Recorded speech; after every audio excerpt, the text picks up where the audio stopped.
Oke teman-teman, welcome back to my channel. Kembali di channel YouTube Sales Magic, rajanya jualan. Di video kali ini kita udah kedatangan kakak beradik dari Juang. Mungkin kemarin teman-teman sudah melihat saya podcast bersama Mas Tito. Sekarang saya kedatangan Mas Tito dan Mas Eki. Oke, kita mau ngobrol-ngobrol masalah rokok Juang ya. Jadi bagi teman-teman yang kepengen jadi distributor atau kepengen jadi mitra atau ingin membeli produk rokok Juang, wajib nonton video ini sampai selesai ya. Kita akan ulik ya lebih dalam lagi terkait rokok Juang. Oke, kita mulai dulu dari Mas Eki. Mas Eki, apa kabar Mas Eki? Alhamdulillah baik Mas Banggit. Mas Banggit apa kabar? Alhamdulillah baik Mas. Terima kasih sebelumnya Mas Eki sama Mas Tito sudah meluangkan waktu untuk mampir ke tempat saya. Oke Mas Eki, bisa ceritakan profil dari rokok Juang itu Mas? Awalnya itu gimana kok tiba-tiba ada muncul brand Juang itu seperti apa Mas? Baik, jadi Juang itu sebenarnya melanjutkan usaha dari keluarga saya. Iya. Dulu itu dimulai dari tahun 46 Mas Banggit. Dari tahun 46? 1 tahun sebelum Indonesia merdeka, itu nenek itu mungkin waktu itu usia 13 tahunan, Iya. dia udah mulai jualan tembakau, Iya. cengkeh, skala kecil kayak gitu, pakai gendongan kayak gitu ke pasar gitu kan. Iya. Kemudian bisnisnya berkembang sampai bisa punya gudang, kemudian jadi supplier pabrik kecil di Kota Solo dan sekitarnya, supplier tembakau pengecer di pasar-pasar tradisional. Iya. Nggak cuma rokok Tingwe, tapi kalau Mas Banggit tahu susur Minang ya. itu ya, Iya, kayak tahu. gitu dulu nyuplai seperti itu. Iya. Kemudian sempat gede usahanya. Iya. Kemudian sejak tahun 2000-an itu mulai menurun usahanya. Kenapa? Karena konsumen rokok tradisional atau tembakau susur kan berkurang tuh. Iya, betul Mas. Kemudian beberapa area dari gudangnya milik nenek itu dibikin jadi kos-kosan. Iya. Kemudian nenek sakit, nggak bisa kerja lagi. Iya. Kemudian ayah saya juga udah tua juga sekarang, nggak bisa fokus lagi. Iya. Kemudian lagi-lagi gara-gara COVID. COVID ya? Ya, saya bekerja secara profesional di sebuah perusahaan, kemudian karena di COVID itu kan kita melihat orang-orang di layoff, mulai kehilangan pekerjaan, saya juga harus berpikir nih, kalau saya nanti giliran saya di layoff, saya harus ngapain? Karena basicnya tembakau, ya udah minta diajarin sama ayah. Waktu itu jualan tembakau tradisional untuk masukin ke toko Tingwe waktu itu Mas ya. Iya, betul. Kemudian jalan. Kemudian di satu titik karir saya berpikir bisa nggak ya dikembangin lagi ya. Kemudian iseng karena ada satu area gudang yang dulu gudang itu tersisa kan. Iya. Kayak gudang yang nempel di rumah orang tua saya. Iya. Rumah orang tua saya itu kayak ada gudangnya gitu kan, ada satu ruangan yang udah nggak kepake itu. Ya udah, saya coba buat mengajukan izin untuk buka usaha rokok Juang untuk buka usaha produksi hasil tembakau. Iya. Waktu itu kita mulai dengan tis atau Tingwe Mas, namanya Artisan. Oh iya. Kemudian Artisan jalan, kemudian pengen naik level lagi nih. Iya. Ya kan. Kemudian saya coba ajukan buat izin rokoknya. Iya. SKT. Ternyata berhasil izinnya itu diberikan sama pemerintah. Kemudian Juang yang diinisiasi sama Tito akhirnya bisa direalisasikan. Oke Mas. Oke. Seperti itu. Oke, jadi begitu teman-teman untuk awal mulanya brand rokok Juang ya. Ini udah dari tahun 46 ya Mas ya. Usahanya ya. Oke, sekarang saya bertanya ke Mas Tito. Mas Tito, kemarin kita sudah ngobrol dan sekarang saya ingin tanya lebih detail lagi Mas. Oke Mas. Untuk rokok Juang ini kan ada beberapa teman-teman dari podcast kemarin itu banyak yang ngechat Mas, banyak yang di Instagram saya, sosmed saya. Intinya bertanya Mas, ini daerah sini udah ada tradernya belum, udah ada distributornya belum. Nah, mungkin yang ingin saya tanyakan sekarang yang udah ada distributor tetapnya itu di kota mana aja Mas? Oke, untuk distributor tetap sekarang wilayah besarnya ya Mas ya? Iya, wilayah besarnya. Wilayah besarnya itu ada di Tangerang, Bekasi, ya. Lalu di Bandung, kemarin ada Garut, terus ada mana lagi Mas yang daerah sekitar itu? Subang ya. Purwakarta, kemudian Pangandaran, Banjar, Ciamis, kemudian kemarin baru buka Cilengsi ya, daerah sekitaran Tangerang situ ya. betul, dan nanti April kita rencana masuk ke Papua. April masuk ke Papua, lalu yang di Jawa Tengah sudah ada Solo sama Purworejo. Oh iya. Gitu. Jadi distribusinya memang udah mulai apa ya, hampir merata Mas ya. Iya, kemarin kan sempat ada yang tanya kan ya, Iya. Mas saya mau buka daerah sini. Iya. Nah kebetulan baru saja kita memperlebar pasarnya ke situ. Iya Mas. Nah, Mas mohon maaf udah diisi yang situ gitu. Oh iya. Jadi begitu teman-teman. Jadi kalau misalnya teman-teman kepengen kalau misalnya nih kan misalnya dari Subang itu Mas ya, itu berarti satu kota itu udah satu pintu itu gitu Mas ya? Ya betul. Oke Mas. Saya ke Mas Eki lagi Mas ya. Boleh. Jadi kalau misalnya untuk jadi distributor atau trader rokok Juang itu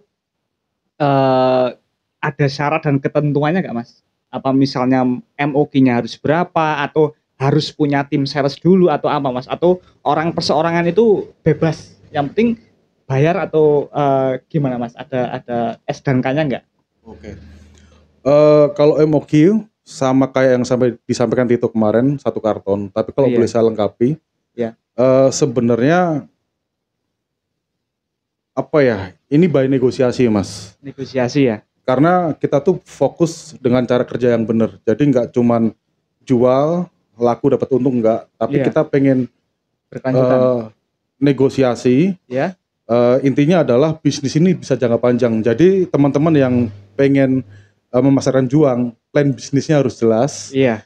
Kemudian forecasting atau perkiraan kebutuhannya itu harus jelas gitu. Karena kita nggak mau kayak kalau rokok di awal pertama kali dia masuk ke pasar biasanya laku Mas. Iya betul. Karena orang pasti pengen coba-coba. Dan betul. Apalagi ini kan Juang di segmen rokok kretek yang murah ya. Iya seperti itu ya. Tapi kan setelah itu kan dirasakan konsumen cocok, warung cocok. Kalau enak tapi supply-nya nggak konsisten bisa dikomplain juga kan Mas. Betul Mas. Makanya plan bisnisnya harus jelas supaya kita juga tahu harus nyuplai berapa gitu. Nggak lupa juga terkait pembayaran juga gitu. Itu juga komitmennya harus jelas gitu Mas ya. Jelas juga harus ada visi dan misinya gitu Mas. Oke Mas. Jadi ngomongin masalah plan bisnis Mas. Ini bisa dijawab Mas Eki atau Mas itu. Kalau misalnya kita ngomongin plan bisnis untuk Juang sendiri, itu plan strateginya itu apa Mas? Maksudnya apa yang menjadi value dari Juang itu Mas, sehingga distributor itu harus membeli Juang? Maksudnya daya tariknya itu Mas? Apakah rasanya atau apanya gitu Mas? Oke. Karena kami adalah perusahaan rokok dengan skala yang kecil. Iya. Masih kecil ya Mas ya. Iya. Kita itu benar-benar memegang teguh kualitas. Kualitas Mas ya. Karena itu adalah hal yang nggak bisa tergantikan dan secara direct atau langsung nempel ke mulut atau selera konsumen. Mungkin sebagai perusahaan kecil ya, kalau kita terkait dengan promo, nempel stiker banyak-banyakan, iklan di platform apapun itu, pasti kita kalah jauh sama perusahaan rokok yang lebih besar atau nasional gitu. Tapi kami percaya dengan kualitas ya, itulah yang akan membuat Juang bertahan dan itu jadi senjata utama kami. Itulah sedikit lagi kenapa Juang ini sangat concern, sangat peduli terhadap komplain konsumen, dan itu pasti akan selalu direspon dengan cepat dan baik supaya konsumen itu dipuaskan sama kualitas Juang. Oh iya. Gitu Mas. Saya nangkep poinnya. Jadi intinya brand Juang ini istilahnya mau menerima kritik dan saran Mas ya. Apabila ada ya mungkin ada yang kurang puas gitu Mas ya. Jadi meningkatkan kualitas seperti itu teman-teman. Mungkin dari Mas Tito, plan bisnisnya concern kita yang kita sepakati lah. Iya. Yang kita sepakati untuk menjalin kerjasama atau bisnis dengan orang lain yang jelas kita juga nggak tutup telinga untuk masalah-masalah, misal distributor ada kendala apa, misal penjual ada mungkin minta saran seperti apa, atau dari konsumen Mas rokoknya seperti ini nanti akan kami tangkap. Dan kemarin memang produksi pasti akan ada kendala. Iya. tapi istilahnya kami akan proaktif dan bertindak cepat untuk menangani masalah tersebut. Intinya di situ sih. Jadi memang perlu diketahui kalau brand kecil itu yang paling kami concern adalah menjaga kualitas. Kualitas Mas ya? Ya, kualitas karena istilahnya kita harus memberikan yang terbaik supaya ketika orang first taste-nya ngerasain pertama, mereka bisa repeat order. Oh iya. Jadi intinya dari jawaban Mas Tito sama Mas Eki dari Juang itu mempertahankan kualitas. Itu memang sepertinya itu terlihat sederhana tapi itu maknanya dalam banget. Karena memang banyak ya Mas ya untuk brand-brand rokok juga, saya juga beberapa pernah pegang brand-brand SKT juga yang bisa dibilang dia itu enggak bisa dibilang anti kritik gitu Mas. Dibilang ya pokoknya anti kritik lah. Jadi untuk Juang ini value-nya adalah kualitas yang akan selalu ditingkatkan gitu ya Mas intinya ya. Nah, mungkin pertanyaan yang paling sering ditanyakan Saya juga. boleh tambahin lagi? Bisa. Terkait kualitas. Iya. Saya mau cerita satu rahasia ya. Iya, gitu. gimana Jadi, Mas? Juang itu pernah 2 kali atau 3 kali itu ya mau kerja. Biasanya kan perusahaan atau pabrik kan di demo atau mau kerja lah, bukan demo lah. Iya. Itu karena tuntutan kenaikan salary atau apapun itu kan. Betul. Juang udah pernah 3 kali karyawan kami mau kerja karena perubahan kualitas. Kualitas terasa. Yes. Itu adalah respon dari komplain konsumen kan. Jadi waktu itu Juang itu terlalu padat gitu kan. Kemudian kita mengubah SOP kerjanya. Iya. Kemudian timbul gejolak. Akhirnya mereka pada pulang setengah hari segala macam. 2-3 kali ya karena komplainnya belum selesai. Perubahan untuk perbaikan terus dilakukan kan. Iya betul. Sampai akhirnya Mas Tito yang sebagai kepala produksinya, direktur produksinya, dia sampai ambil pilihan, ya udah Juang standarnya ini. Kalau nggak mau ngikutin standar ini, ya mungkin di sini bukan tempatnya. Secara baik-baik ya Mas ya. Iya. Jadi segitunya kita mempertahankan kualitas gitu. Bahkan ada yang bilang secara kualitas ini nih lebih ribet dari standar rokok nasional, pabrik nasional gitu kan. Iya. Kenapa? Karena kami paham yang namanya kretek itu ada pakemnya. Iya. Tembakau, baik itu lawuh dan nasi, kemudian bumbu rokok. Iya betul. Cengkeh dan lain-lain itu, dan saus itu cuman sedikit banget untuk membedakan dari yang lain, ngasih ciri khas. Pakemnya di situ, dan kami paham itu nggak gampang digiling Mas. Betul Mas. Akhirnya dan itulah segitunya kita mempertahankan kualitas gitu, Mas, ya? Karena kualitas itu adalah persembahan terbaik dari Juang buat konsumen, seperti itu. Oke, begitu teman-teman ya. Jadi intinya Juang akan selalu mempertahankan dan meningkatkan kualitas untuk produknya. Nah, kita lanjut ke pertanyaan berikutnya Mas ya. Jadi untuk beberapa teman-teman itu ada yang nge-DM saya gini Mas. Kalau misalnya saya mau berkunjung langsung ke pabriknya, bisa nggak Mas? Kalau misalnya pembelian partai besar nih, kan kalau misalnya metode pembayaran kan cash Mas ya. Yeah. Nah, itu kalau misalnya orang kan kadang kan ada ketakutan Mas ya. Kalau misalnya transfer dulu barang dikirim kan ada ketakutan. Bisa nggak kalau misalnya saya itu transaksinya langsung ke pabriknya, bisa nggak? Jadi gini Mas, untuk metode transaksi, iya. Kalau mau cash ataupun fiskal lainnya, nanti harus melalui negosiasi dulu. Yang pertama kan kita juga harus memeriksa bisnis mereka juga. Iya. Yang tadi seperti katakan kakak saya kan, kita carinya keberlangsungan yang panjang kan. Iya. Bukan yang beli sekali langsung hilang kan, seperti itu. Iya. Jadinya pasti kita akan gimana menjalin komunikasi, kita menjalin istilahnya plan bisnisnya seperti apa, mode bisnisnya seperti apa, seperti itu. Jadi kalau disambungan di situ mau berkunjung bisa. Nanti bisa cari waktu dulu. Yang penting nanti harus istilahnya ketemunya sama saya. Saya nanti saya terangkan tentang, mungkin juga ketika orang lain mau memulai usahanya, mereka juga perlu profiling dan kepercayaan sama pabriknya kan ya. Iya. Sama produknya, beneran nggak sih itu ada produksinya? Iya. Beneran nggak sih itu jalan atau lain-lain, kan pasti butuh seperti itu. Betul. Ya kami paham akan itu. Kalau mau berkunjung monggo silahkan. Iya, tapi atur jadwal dulu gitu Mas ya. Atur jadwal dan memang ada kejelasannya. Iya. Kalau misalnya seperti itu kan kita nggak bisa sembarangan asal nerima gitu Mas. Iya. saya mau mampir dan lain kan nggak seperti itu ya. Iya. Misalnya Mas saya dari mana atau ada keperluan seperti apa, saya mau tertarik untuk memasarkan juang di daerah mana, kalau berkunjung ke pabrik bisa nggak open nggak seperti itu. Iya, jadi istilahnya memang untuk berkunjung ke pabrik sebenarnya nggak hanya ke pabrik, tapi ya kalau misalnya kita mau berkunjung memang harus ada jadwalnya dulu, terus tujuannya gitu ya Mas ya. Jadi nanti enak gitu Mas ya. Kan kita juga harus antisipasi ya Mas ya. Iya. Kita ya bukan berprasangka buruk. Iya, betul. Semua orang kadang berkunjung untuk tujuan yang baik juga kan. Iya, itu ya.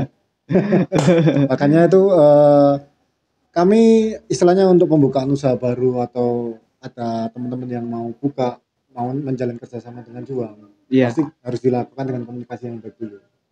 Iya, betul.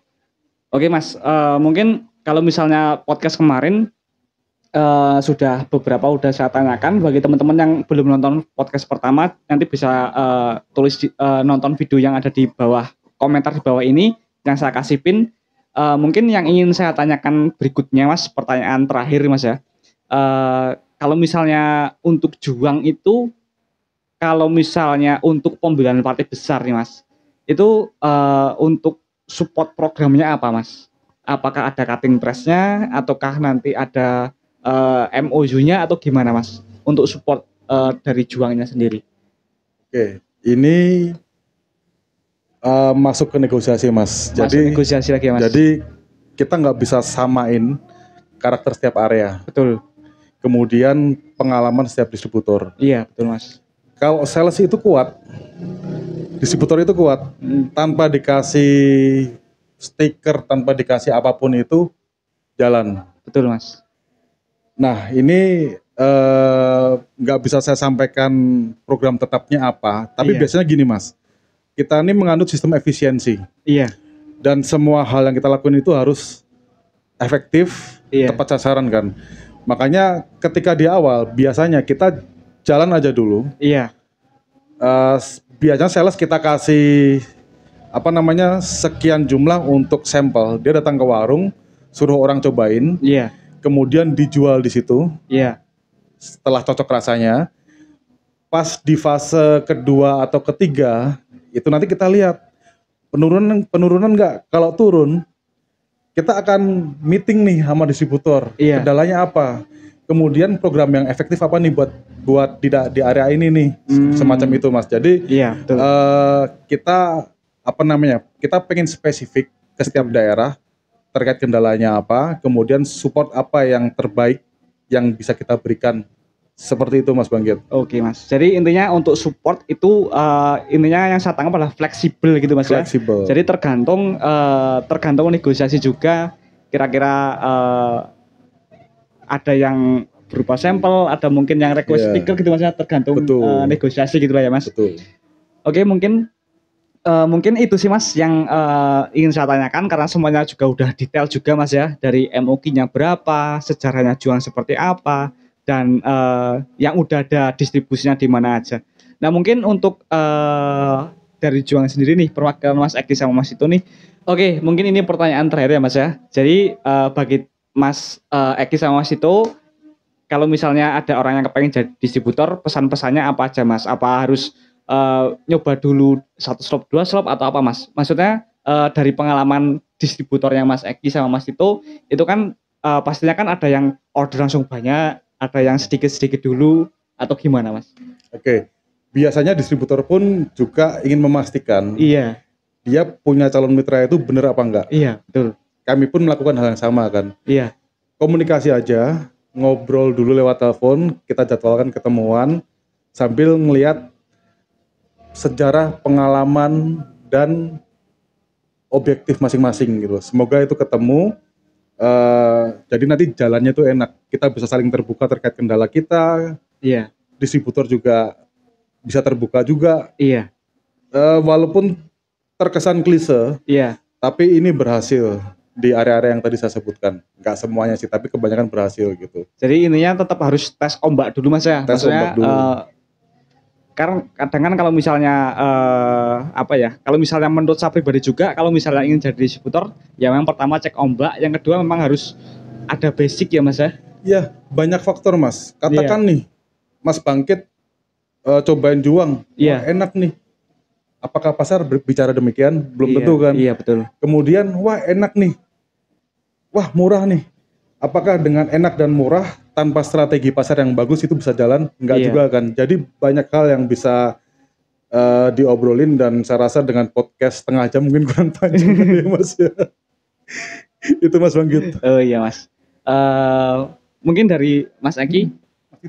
Oh Mas Tito. Mohon Kalau maaf. saya untuk orang-orang yang misal ingin join ke Juang, Iya. yang pertama dilakukan adalah coba Juang dulu.